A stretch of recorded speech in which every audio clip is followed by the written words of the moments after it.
Hello and welcome to Anything Relevant. And today I want to talk about Keanu Reeves. Oops, sorry about that. Keanu Reeves. He's in talks with Marvel Studios to join the slew of megastars that are a part of the stable. And apparently they've asked him, after a certain point, I don't know which film, but apparently they've asked him every single time they made a movie, would you like a role? And obviously, with hindsight, he said no. Time and time again. Who knows what the roles he was asked? Now, I'm a fan of Keanu Reeves. Bill and Ted's was fun, both of them. I enjoyed them both. I was young when that happened.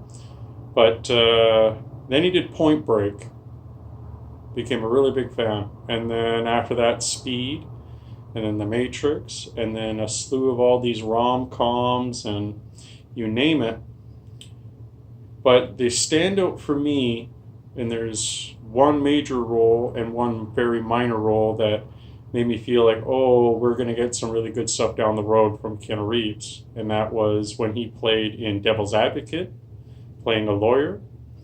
That was a great film. And then his other role was he was playing just a low-key backup second string storyline character in The Gift with Cate Blanchett about psychics, and he plays this what looks like to be trailer trash abusive husband type. And there was a scene in The Gift, if you have seen this, I'm jogging your memory. If you haven't, I please recommend go watch The Gift with Cate Blanchett. But there's a scene where Kate is trying to get Keanu Reeves out of her house. And he's complying, but, dragging his feet and still talking. And when the door is almost shut and he's on the other side, and his back is to the door, he backhands the door open and then just kind of turns his head and looks at her. And that moment was so intense, and it was well acted. It was well executed. And it's these two roles that got me to believe, like, oh, everyone's just clowning on him like they do Brendan Fraser for their acting skills, which,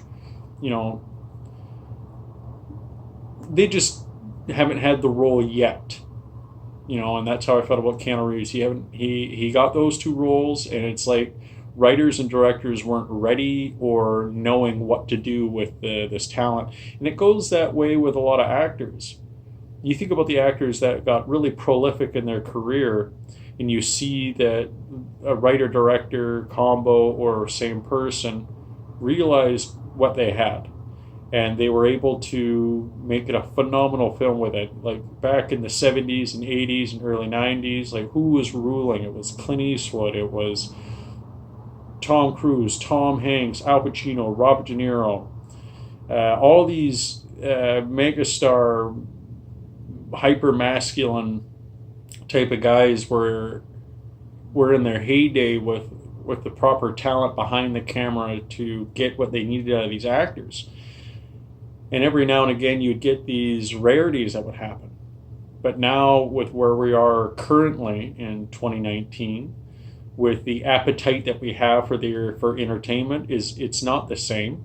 We want different substance, we want different flavor, we want different humor, we want different attitude, we want a little more sophistication, we want some really good levity brought in, we want some self-awareness, we want some fourth wall breaking humor. There's all these things that we want. So some of these actors of yesterday, if you will, I don't mean to say that disrespectfully, but they've had their time, and they either gotta dig deeper or they themselves need to find the proper creative team. So I feel like, in a way, Keanu Reeves, what he had always was not economically viable until now. And with that being said, there are talks of him playing Reed Richards. Disney is talking about Keanu Reeves taking up the role of Reed Richards, or taking up the role of Namor. So the Submariner. submariner, whatever how you want to say that one. But out of those two roles that are left for him to play, I'm leaning way more towards Namor. He would be perfect for that. A king that is of few words, very few words, and a king of finality. A king that doesn't take himself too seriously, but doesn't play around, doesn't mince words, doesn't waste time. So I think he would be best suited for that. Leave him in his long hair, leave him in his beard, give him some cool, like a chest piece. You can have his arms exposed, have some bracers on, cool belt, cool boots, keep his feet bare, whatever you want to do for design. But for him to dwell at the bottom of the ocean as king in Atlantis would be a great step forward. It would be a good choice, and here's why. It's like when you see someone do something once, you can see what they missed to do, and this would be perfect after Jason Momoa has played Aquaman. You've got this rugged biker guy that's this ocean king. So now that that's been done, well, what's left to explore? Now you bring in Keanu Reeves. This is why it's a great choice. Way better than Reed Richards. He'd be everything that people make fun of Keanu Reeves for would be brought back to the surface again for Reed Richards. They'd make fun of him all over again for being a stick-like actor that has no expression. Which, again, if you get these actors that are very talented, they are all very talented. They're just not always in the right roles.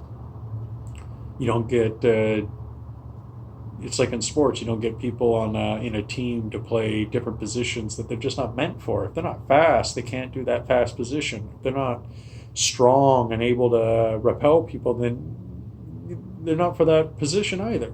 It's the same thing with actors. So with Keanu Reeves playing Namor, the king of the ocean, perfect fit. Him playing a kind of awkward adult that never got out of that awkward teenager stage, that is a world level, top level genius and inventor. That would bring out everything that people don't like about Keanu Reeves and his acting style. Who would be better? The guy that played Jim from The Office, Krasinski, whatever his name is. That guy would be Jim is perfect for Namor, or not, I'm sorry, for Reed Richards, for Mr. Fantastic from the Fantastic Four. You get him and Emily Blunt, his wife, to play Sue Storm. I don't care who you get for Torch in the thing, really, but there'd be a couple interesting choices. I'll look that up, and maybe I'll do a Fantastic Four casting for a Fantastic Four movie. That'll be another video I'll do if anyone's interested. Maybe I'll just do it because I want to do it. I don't know. Anyway, so Keanu Reeves hired, or on the verge of being hired. Now, there's another rumor, though, that he might not pick either one of these roles, that he might join Angelina Jolie and a slew of other actors that have been hired for the new Marvel movie coming out called The Eternals, which is a cousin alien race that is related to the Skrull and the Deviants and the Celestials. They're involved in that aspect, and this will also be a movie that takes place way back in time. So this will be in a way a lot like Star Wars, long time ago in a galaxy far away. This is basically what the Eternals is all about. It's a long time ago, and it's not here. So there's talk that he might be joining that movie. And if he's not going to play a hero, if Keanu Reeves is not going to play a hero, I think he should play a villain, and that villain should be Galactus. Him as a world-eating, dispassionate, one-of-a-kind entity in the universe that needs to exist would be very interesting. He could play a philosophical destroyer that you'd have a hard time arguing. Like, let's say the universe deemed that there needed to be one crocodile and one crocodile only, and you can't kill it. Because if you kill it, you unravel reality. It needs to be a part of reality. That would be a very interesting actor to cast for that, Keanu Reeves. Someone that can easily hold his weight while looking at whoever's going to play the fill-in genius for the Avengers and whatnot, to have Keanu Reeves sitting there with his mind made up, knowing what his purpose in the universe is, and then meeting resistance, and resistance in the form of a debate. That'd be very interesting. I would watch that. I would. So there you go. Keanu Reeves in talks of becoming part of the Disney Marvel franchise. And the options are definitely out there. But if I were to put my money on... No, I'm not going to say that. Who I just want the most... Who I'd want the most, it's a tie between Galactus and Namor. That's where I sit. But if he ends up somewhere else, well, that's what we'll get. But that's what I wanted to talk about in this video. Thank you for dropping by. I'll have more coming, and enjoy your day. Thank you.